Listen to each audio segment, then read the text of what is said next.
రాజకీయ సన్యాసం తీసుకొని వ్యవసాయం చేసుకుంటా అని చెప్పినటువంటి విజయసాయిరెడ్డి ఇప్పుడు తన మనసు మార్చుకున్నారా? రాజకీయాల్లో రీఎంట్రీ ఇవ్వాలనే ప్రయత్నం చేస్తున్నారా? అందులో భాగంగానే వైఎస్ఆర్ కాంగ్రెస్ పార్టీలోకి చేరాలని ఆయన ఇప్పుడు సన్నాహాలు సిద్ధం చేస్తున్నారా? జగన్మోహన్ రెడ్డి ఆయన ఎంట్రీపై ఎటు తేల్చడం లేదా అంటే అవుననే సమాధానం ఇస్తున్నారు కొంతమంది రాజకీయ విశ్లేషకులు. ఈ నేపథ్యంలోనే అసలు విజయసాయిరెడ్డి వ్యూహం ఏంటి అనే దాని మీద మనం పూర్తి స్థాయిలో విశ్లేషణ చేస్తున్నాం. ప్రస్తుతం మనతో పాటున్నారు ప్రముఖ రాజకీయ విశ్లేషకులు, ప్రముఖ సీనియర్ జర్నలిస్ట్ దుర్గావడ్లమణి గారు. వారితో మాట్లాడు. దుర్గావడ్లమణి, నమస్తే అండి. నేను రాజకీయాలకి గుడ్ బై చెప్పి వ్యవసాయం చేసుకుంటా అని చెప్పినటువంటి విజయసాయిరెడ్డి ఇప్పుడు మనసు మార్చుకున్నాడని, ఆయన రాజకీయాల్లో రీఎంట్రీ ఇచ్చేందుకు సిద్ధమయ్యారని, అందులో భాగంగానే వైకాపాలో చేరేందుకు ఆయన వ్యూహరచన చేస్తున్నారని, అందులో భాగంగానే కొంతమంది వైకాపా నేతలతో ఆయన భేటీ అయ్యారని, కానీ జగన్మోహన్ రెడ్డి మాత్రం ఆయన చేరిక పట్ల ఏ నిర్ణయం తీసుకోలేదన్నట్టుగా కొన్ని వార్తలు వస్తున్నాయి. ఇంతకీ అసలు విజయసాయిరెడ్డి వ్యూహం ఏంటి, అసలు ఏం జరగబోతుంది అంటే ఇది? విజయసాయిరెడ్డి కొత్తగా వ్యూహం వేయలేదు, ఆల్రెడీ వ్యూహం వేసుకునే బయటకు వచ్చాడు. ఓకే, మనం ఆ రోజు కూడా చెప్పాము, ఆయన బయటకు వచ్చేసాడు, రాజకీయ సన్యాసం అంటున్నాడు, జగన్మోహన్ రెడ్డిని ఎక్కడా తిట్టట్లేదు, సో ఇది నమ్మశక్యంగా లేదు అని మనం ఆ రోజు చెప్పాము. అంటే అది జగన్మోహన్ రెడ్డి వ్యూహమా లేదంటే విజయసాయిరెడ్డి వ్యూహమా? ఇద్దరిది కావచ్చు. ఓకే, ఇప్పుడు అతను పనిచేసేదే జగన్మోహన్ రెడ్డి కోసం అయినప్పుడు జగన్మోహన్ రెడ్డికి చెప్పకుండా రాడుగా ఆయన బయటికి. కాబట్టి 40 ఏళ్ళు ఒక వ్యక్తితో ఉన్న అనుచరుడుగా ఉన్న వ్యక్తి సడన్ గా బయటకు వచ్చేసాడంటే నమ్మశక్యంగా ఉంటుందా? అన్లెస్ అంటే ఏదైనా తప్పు చేస్తే రావాలి, లేదు అవతల వాళ్ళలో తప్పు కనిపెడితే రావాలి. కానీ ఇవాళ జగన్మోహన్ రెడ్డి కొత్తగా తప్పులు చేయలేదు, ఈయన కొత్తగా తప్పులకు వత్తాసు పలకలేదు. ఈయన అసలు ఈయన చేసిన పనే అది కదా. క్విట్ ప్రోకో అనేది ఎంత పెద్ద తప్పు, అది చేసింది ఈయనే. జగన్మోహన్ రెడ్డి కోసం విజయసాయిరెడ్డి చేశారు. అప్పుడు ఈయన కొత్తగా ఇప్పుడు కనిపించే లోపాలు ఏమి ఉండవు. కాకపోతే ఏంటంటే ఒక స్కెచ్ వేసుకున్నారా అంటే మనం ఇట్లా నాటకం ఆడదాము, నేను బయటకు వెళ్ళిపోతాను, ఇప్పుడు ఈ కేసులన్నీ బయటకు వస్తాయని తెలుసు వాళ్ళకి.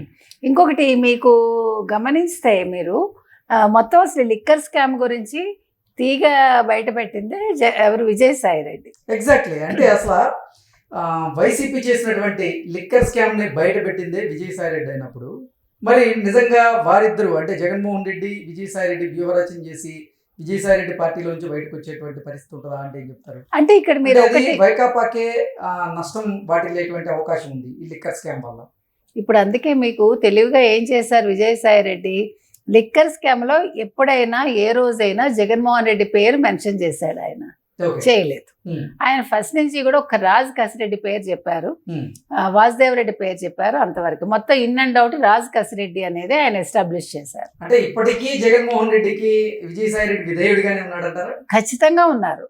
ఈ రోజుకైనా ఆయన నోటంట జగన్మోహన్ రెడ్డి తప్పు చేశాడని కానీ, జగన్మోహన్ రెడ్డి స్కామ్ చేశారని కానీ, జగన్మోహన్ రెడ్డి లిక్కర్ స్కామ్ లో ఇరుక్కున్నాడని కానీ, లేకపోతే మొత్తం చేయించింది జగన్మోహన్ రెడ్డి అని కానీ ఒక్క మాట ఎక్కడ చెప్పాల. సో మీకు అర్థమవుతున్నది ఏంటి, రాజ్ కసిరెడ్డి మీద మొత్తం తోసేసి రాజ్ కసిరెడ్డి అనే వ్యక్తిని జైలుకి పంపిస్తే ఈ లిక్కర్ స్కామ్ అక్కడితో ముగిసిపోతుంది అనుకున్నారు. కానీ అక్కడే మొదలైంది సమస్య, అక్కడ వచ్చింది. ఇప్పుడు అన్ని వేళ్ళు జగన్మోహన్ రెడ్డి కేసు చూపించేసరికి తట్టుకోలేకపోతున్నారు. ఇప్పుడు మీకు ఇంకొకటి, బీజేపీ తలుపులు తెరిచి ఉంటే ఈరోజు విజయసాయిరెడ్డి పెద్దగా పట్టించుకోకపోదురు, కానీ ఇవాళ మూసుకుపోయాయి బీజేపీ తలుపులు. శాశ్వతంగా జగన్మోహన్ రెడ్డి కోసం మూసుకుపోయాయి, మరి విజయసాయిరెడ్డి కోసం తెరిచి లేవు. విజయసాయిరెడ్డి కూడా బీజేపీ వాళ్ళు తీసుకుంటామని హామీ ఇవ్వలేదు, అందుకే ఆయన సందిగ్ధావస్థలో ఉన్నాడు ఇంతకాలం.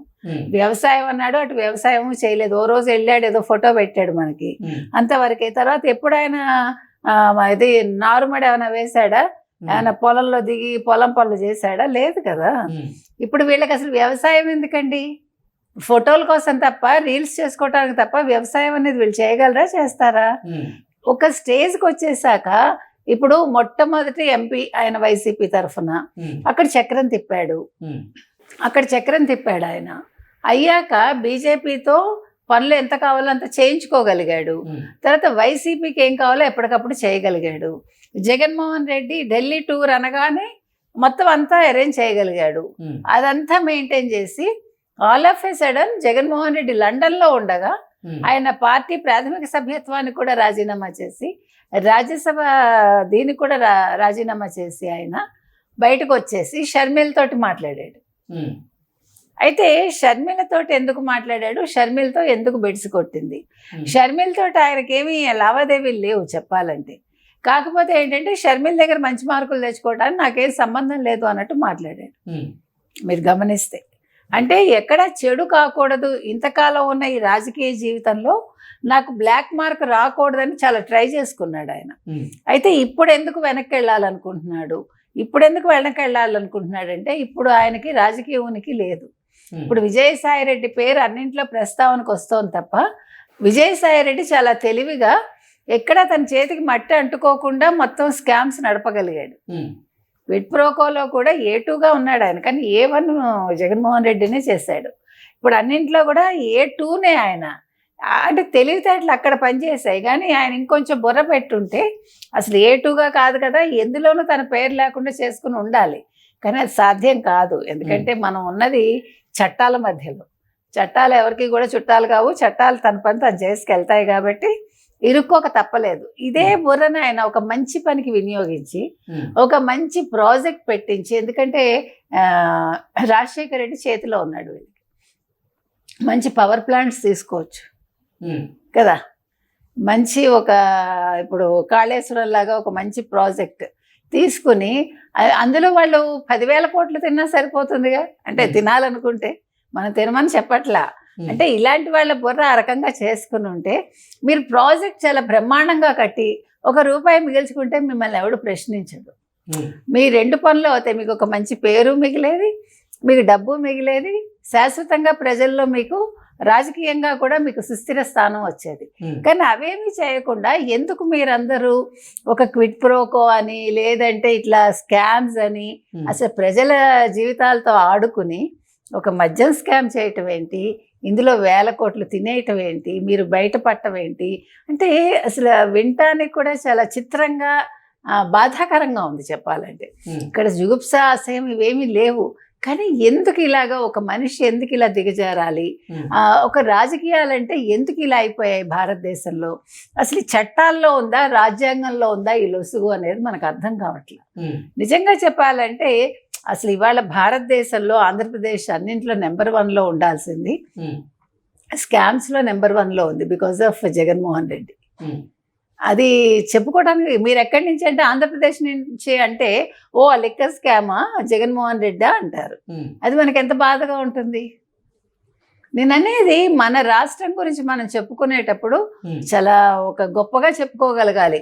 Yes I'm from Andhra Pradesh అనగలగాలి.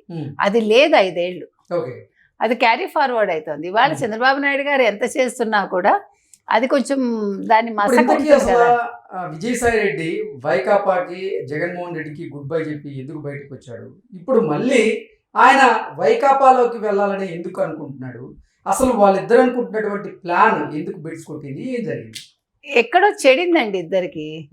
Jaganmohan రెడ్డికి విజయసాయి రెడ్డికి లెక్కల్లో చెడిందా, ఎక్కడ చెడిందో చెడింది. చెడిందా లేదంటే అసలు వ్యూహాత్మక అంత వ్యూహం ఉండదు, కొంత వ్యూహం ఉండొచ్చు.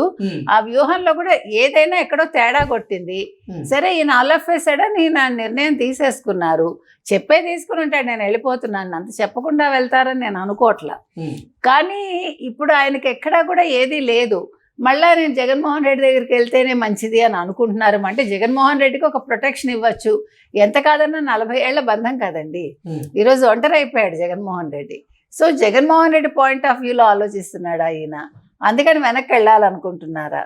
కానీ ఇది ఎంతవరకు వర్కౌట్ అవుతుంది, ఎందుకంటే జగన్మోహన్ రెడ్డి కూడా చాలా మొండివాడు, మనకు తెలుసు, ప్రజలకు కూడా తెలుసు. మామూలుగా టకటక నిర్ణయాలు తీసుకునే వ్యక్తి ఆయన విషయంలో తీసుకోలేదని తెలుస్తోంది మనకి. సో దాన్ని అలా సస్పెన్స్లో పెట్టాడు అంటే ఆయన కొద్దిగా ఆలోచనలో పడ్డాడు. అంటే పూర్తిగా కాదని చెప్పలేడు, అవునని చెప్పలేడు. సో దీనికి ఒక నిర్ణయం అనేది ఆయన చెప్తేనే మనకి దీనికి ఈ విషయానికి ఒక ముగింపు అనేది వస్తుంది. Okay, thank you so much.